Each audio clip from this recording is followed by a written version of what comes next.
Hello everyone, welcome to Vishnu Economic School. So in this video we are going to discuss communication of offer, acceptance and revocation.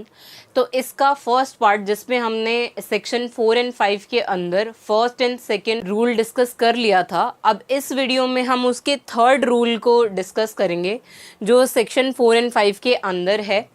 जब अगर ऐसा होता है कि दो parties face to face communicate नहीं कर पाती ऑफ़र एंड एक्सेप्टेंस को लेकर और वो पोस्ट यूज़ करती हैं, मतलब कि वो पोस्टल सर्विसेज यूज़ करती हैं अपना ऑफ़र या एक्सेप्टेंस कम्युनिकेट करने के लिए, तो उस केस में क्या रूल्स एप्लीकेबल होते हैं उसके फर्स्ट एंड सेकंड रूल हम डिस्कस कर चुके हैं।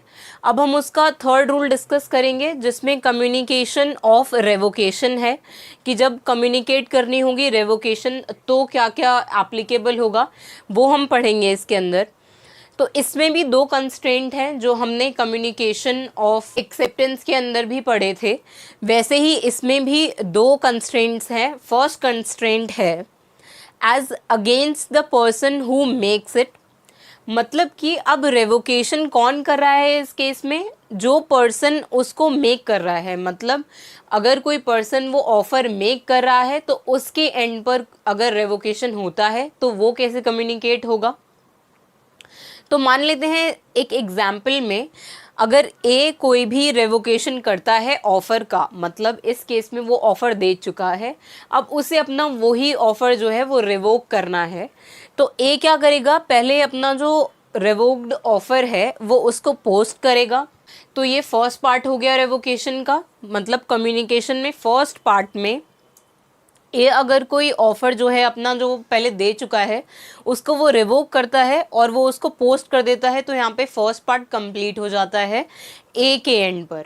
अब क्या होगा कि वो जो रिवोक्ड ऑफ़र है वो बी तक पहुंच जाएगा। मतलब अगर ए और बी के बीच में कोई ऑफ़र हुआ था, पहले ए ने बी को कोई ऑफ़र दिया था और अब वो उसको एक्सेप्टेंस से पहले ही रिवोक करना चाहता है, तो वो उसको पोस्ट करेगा और बाद में वो जो लेटर है वो बी तक पहुंच जाएगा। हम इसको मान लेंगे कि यहाँ पर जो है कम्युनिकेशन ऑफ रेवोकेशन जो है वो कंप्लीट हो गया ए के एंड से। तो अब क्या होगा, वो जो रेवोकेशन है वो बी तक पहुंच गया है, तो यहाँ पर जो as against the person who makes it वाला पार्ट जो है यहाँ पर कंप्लीट होता है कि जिस पर्सन ने वो ऑफ़र पहले मेक किया था वो ही इसको रिवोक कर रहा है और वो बाय पोस्ट जो है अपना रेवोकेशन बी तक पहुंचा रहा है, मतलब जो ऑफरी है उस तक पहुंचा रहा है, उस तक कम्युनिकेट कर रहा है।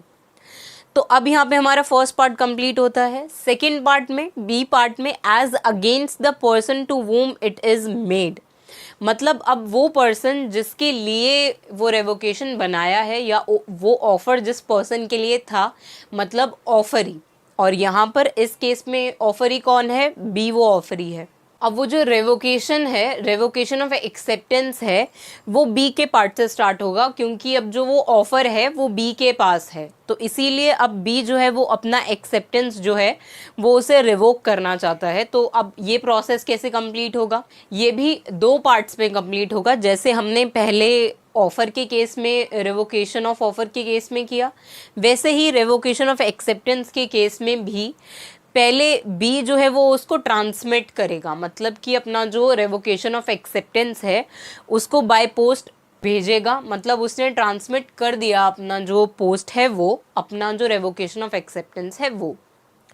अब वो जब पोस्ट हो गया, अब वो पोस्ट ऑफिस से कहाँ पहुँचेगा, ए के पास, और तब हम इसको कह देंगे कि रेवोकेशन ऑफ एक्सेप्टेंस यहाँ पे कम्युनिकेटेड हो गई। तो इन्हीं दोनों पार्ट्स में जो है वो कम्युनिकेशन ऑफ रेवोकेशन कंप्लीट होता है।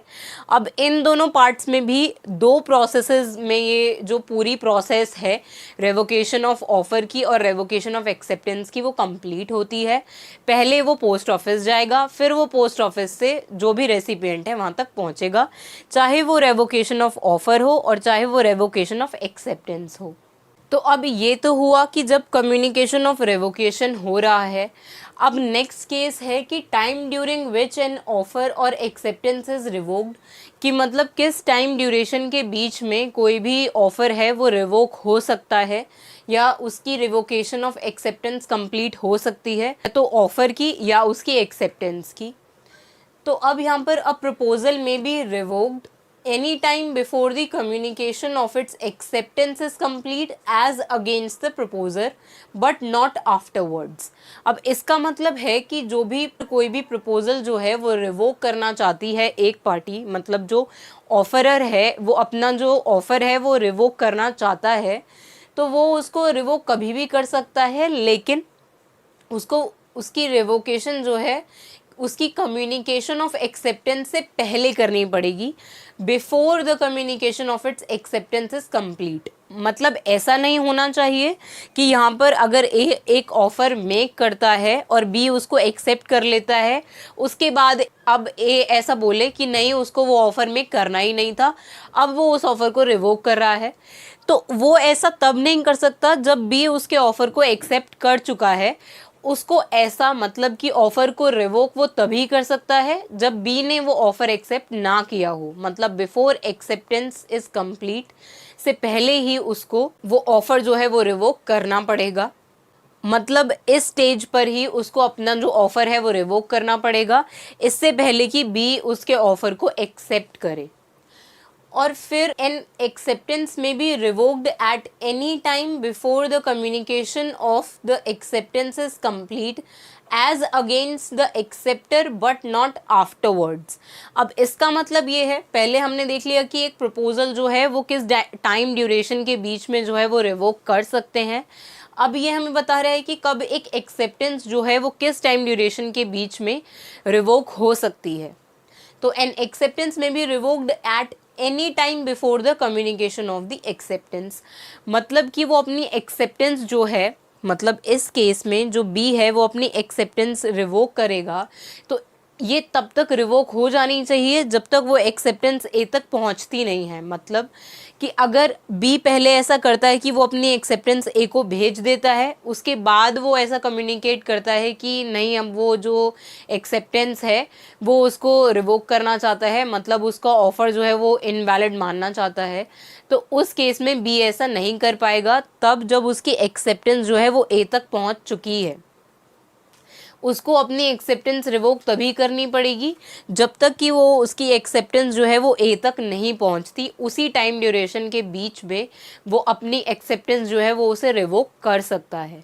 अब इसमें भी बहुत सारे कंस्ट्रेंट्स हैं कि बी अगर ऐसा करता है कि वो एक लेटर में अपना रिवोकेशन ऑफ एक्सेप्टेंस भेज देता है और फिर वो फ़ोन कॉल पे उसको एक्सेप्टेंस बता देता है ए को अपना, तो ये अलग केस हो जाएगा। और अगर ऐसा होता है कि उसकी रिवोकेशन ऑफ एक्सेप्टेंस पहले पहुंच जाती है ए के पास, तो उस केस में डिफरेंट सिनेरियो होगा।